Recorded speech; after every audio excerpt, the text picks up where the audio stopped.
mga kabishi, alam ko na mahilig kayo sa chocolates, kaya ngayon, pupunta tayo sa paggawaan ng chocolates. O, diba? Andito pala ako ngayon sa factory ng paggawaan ng chocolate dito sa Pusan Galang. Di ko alam kung saan lugar to.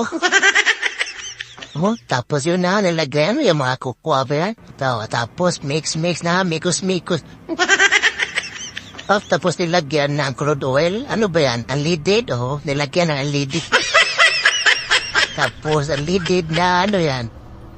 Special unleaded yata yan. Tapos usang gala. Tignan nyo naman nakapak si Kuya usang gala. Ala, pinalaw, tignan. Ala, usang gala. Ay, naku, Diyos ka, sarap ng chocolate niya to. Lasang pa. Tignan nyo naman. Ala. Ay, mapapamura ka na lang.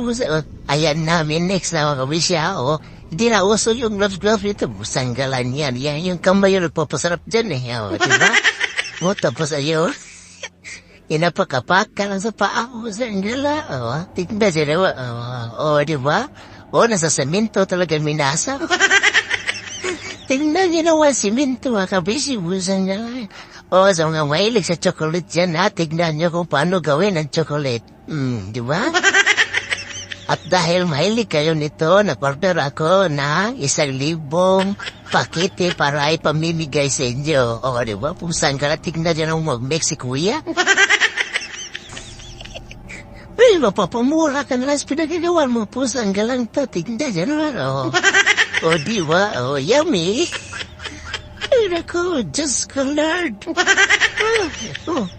Ito lang yung chocolates na kapag kakain ka, diretso ka na ospital. Tapos, asaya nilagay ni Kuya. Tapos, prenes na, tingnan din ano na bisya.